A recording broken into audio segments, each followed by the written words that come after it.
Shunt coil, UV coil இதை பற்றி நம்ம டிஸ்கஸ் பண்ண போகிறோம். ஸோ இப்போ நீங்கள் வந்து ஒரு எல்டி பேனல் எடுத்துக்கோங்க. ஸோ எல்டி பேனலில் பிரேக்கர்ஸ் நீங்கள் ஏசிபிலாம் எடுத்துட்டீங்க அப்படின்னா அந்த ஏசிபியை நம்ம வந்து பார்த்திங்கன்னா டேரெக்டாக வந்து அந்த புஷ் பட்டனை வச்சு நம்ம கண்ட்ரோல் பண்ணலாம்.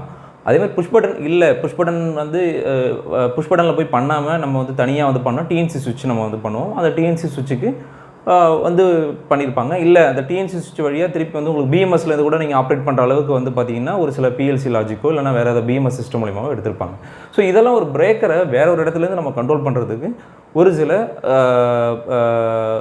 சில மெக்கானிசம் அது உள்ளே இருக்குது. அதுதான் வந்து பார்த்திங்க அப்படின்னா உங்களுக்கு வந்து பார்த்திங்கன்னா நான் சொல்கிறேன் இந்த coil, close coil and shunt coil, கரெக்டுங்களா? ஸோ இந்த close coil and shunt coil and UV coil, so இதெல்லாம் வந்து பார்த்திங்கன்னா எதுக்கு யூஸ் ஆகுது அப்படின்றத பற்றி ஒரு சின்னதாக நான் உங்களுக்கு சொல்ல போகிறேன். இப்போ ஃபார் எக்ஸாம்பிள் வந்து பார்த்திங்கன்னா இப்போ நீங்கள் யூவி காயில் எடுத்துக்கோங்க. யூவி காயில் வந்து பார்த்திங்கன்னா